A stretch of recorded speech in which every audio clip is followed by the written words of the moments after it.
bienvenue dans cette nouvelle vidéo qui est consacrée au grignotage. Le grignotage, c'est quoi? C'est le fait de manger entre les repas des produits plutôt très énergétiques, gras et sucrés, donc par exemple les biscuits apéritifs, le chocolat, les bonbons, les sodas, la charcuterie. Alors c'est un sujet qui est plutôt d'actualité puisque nous sommes en confinement numéro 2. Nous sommes chez nous et donc le grignotage peut être encore accentué par rapport à ce que l'on fait d'habitude puisqu'on est à proximité de nos placards avec une sensation certainement aussi de stress et d'anxiété accrue. Alors le grignotage, c'est un vrai problème. Pourquoi? Parce que ça nous fait avaler beaucoup de calories qui sont inutiles en dehors des repas. C'est également un problème par rapport à un projet de perte de poids. Il n'est pas possible de perdre du poids de façon durable si on grignote entre les repas. Et également par rapport au bon fonctionnement de notre système digestif, le grignotage est une habitude dont il est intéressant de se défaire puisque notre système digestif a besoin de temps de repos pour optimiser son fonctionnement. Est-il possible d'arrêter de grignoter simplement par la volonté? C'est-à-dire, est-ce que tu grignotes parce que tu manques de volonté? Ça, c'est vraiment une question clé et en fait, c'est à ça que je te propose de répondre dans cette vidéo, puisque ce n'est pas par manque de volonté qu'on grignote, mais pour beaucoup d'autres raisons. Et en solutionnant ces problématiques, tu vas te rendre compte qu'ensuite, avec de la volonté, tu vas pouvoir enfin arrêter de grignoter. Alors on commence par le premier point. La première chose qui va favoriser le grignotage, c'est le fait de s'affamer. Et oui, si tu ne manges pas assez au repas, notamment petit déjeuner et déjeuner, tu risques fort en fin de journée de grignoter, puisque c'est à ce moment-là que les grignotages les plus importants arrivent, en fin d'après-midi et en fin de soirée. Alors, qu'est-ce que ça veut dire ne pas manger assez? Ça veut dire qu'on ne va pas apporter les nutriments dont le corps a besoin pour fonctionner de façon optimale. On va manquer de protéines, on va manquer de glucides de bonne qualité et ainsi le corps en fin de journée va réclamer un apport d'énergie et à ce moment-là, il va faire que tu te tournes sur des aliments très énergétiques, donc plutôt sucrés et gras et sucrés. Pour éradiquer ce problème, il est intéressant d'avoir des repas qui apportent de bons nutriments. Je t'explique, si tu manges une salade uniquement de crudites à midi ou juste un fruit, que tu n'as pas pris le temps de petit déjeuner, là tu vas arriver dénutré, tu vas avoir envie de grignoter en fin d'après-midi. Si en revanche tu fais attention à apporter des sucres lents dans ton alimentation, des protéines de bonne qualité, des légumes, des fibres, alors là tu vas avoir un vrai moyen d'action pour éviter de grignoter en fin de journée.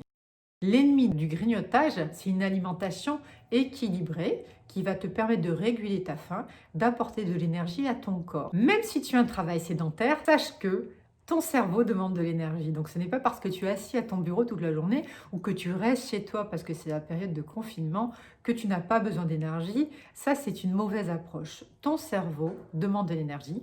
Ton corps, pour ses fonctions vitales, a besoin d'énergie. Donc il est indispensable que tu le nourrisses. Sinon, il va te réclamer des sucres rapides plutôt en fin de journée.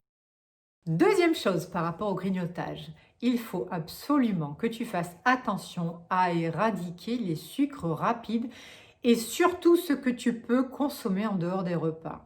Par exemple, les boissons sucrées, le fait de mettre du sucre dans son café ou dans son thé, les bonbons, les barres céréalières, les biscuits de chocolat.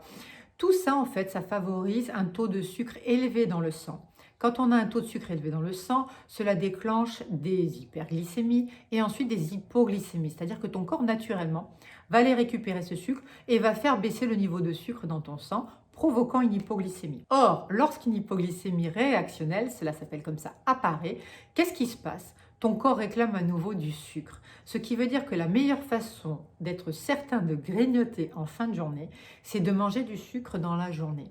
Donc la première aussi des choses par rapport à ce problème-là, c'est de réduire tes apports en sucre, surtout d'éviter de les manger en dehors des repas et de toute façon, de façon globale, de réduire ta consommation de sucre rapide, donc tout ce qui est sucré au goût, car cela favorise l'envie de grignoter en fin de journée et ça favorise l'attrait du sucre, qui est un aliment qui est très nocif par rapport à ta santé au global et par rapport à ton projet de perte de poids.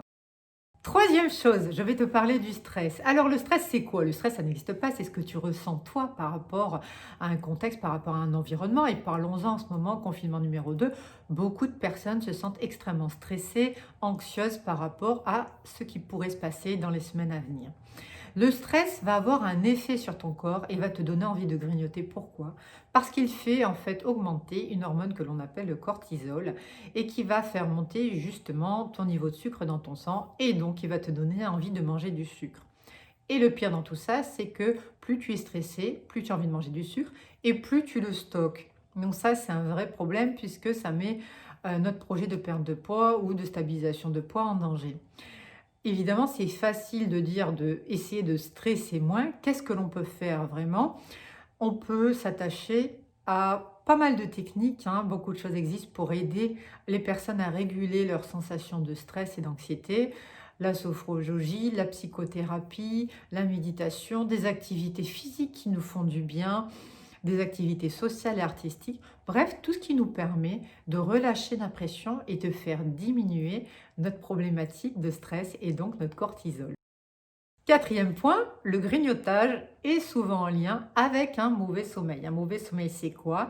C'est une nuit de sommeil qui n'est pas suffisante et également une nuit de sommeil qui va être entrecoupée de nombreux réveils.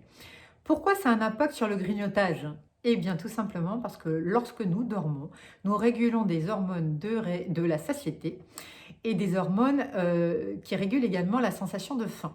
Ce qui veut dire que le manque de sommeil va avoir un impact sur notre sensation de faim et va jouer également sur l'envie de manger plutôt des produits sucrés. D'autant que lorsque l'on dort moins bien et pas assez, on se sent extrêmement fatigué et que l'on associe souvent fatigue avec besoin énergétique et souvent le sucre. Et oui, on a cette croyance, t'es fatigué, mange un petit peu de sucre, tu vas voir, ça va aller mieux. Donc, il est intéressant de veiller à avoir un meilleur sommeil et on comprend bien le lien avec également le stress. C'est-à-dire, si je suis stressée, je dors moins bien et donc moins je dors et puis je suis stressée, on est dans un cercle vicieux.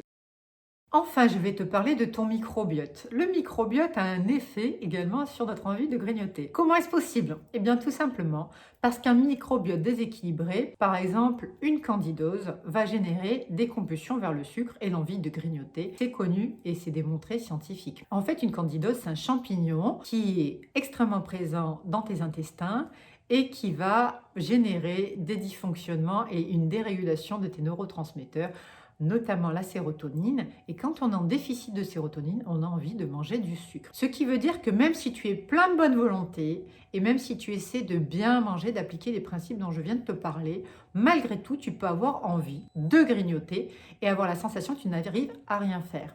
Donc là, il est intéressant de se pencher sur la qualité de ton microbiote et de se demander s'il est en bon état de fonctionnement. Alors comment on fait? On fait ça avec des analyses urinaires, des analyses de sel ou un bilan sanguin de façon à éliminer cette hypothèse ou, le cas échéant, à la traiter de façon à ce que tu retrouves de la sérénité par rapport à ton alimentation. La candidose fait partie des pathologies digestives, mais il y a d'autres problématiques, hein. On va trouver d'autres champignons ou d'autres bactéries qui vont provoquer ce que l'on appelle une dysbiose et qui vont générer une envie de grignoter. Ainsi, avec cette vidéo, tu auras compris que simplement la volonté n'est pas suffisante dans de nombreux cas pour arrêter de grignoter. Il est indispensable de faire le point sur la façon que tu as de t'alimenter, ce que tu mets dans ton assiette et d'une façon plus globale de t'intéresser à ton hygiène de vie, ton sommeil, ton émotionnel, également l'état de ton système digestif. Alors, à très bientôt pour une nouvelle vidéo. Si tu aimes bien, je te remercie de mettre un like sur cette vidéo. N'hésite pas à t'abonner et à partager avec ceux que tu aimes. À bientôt.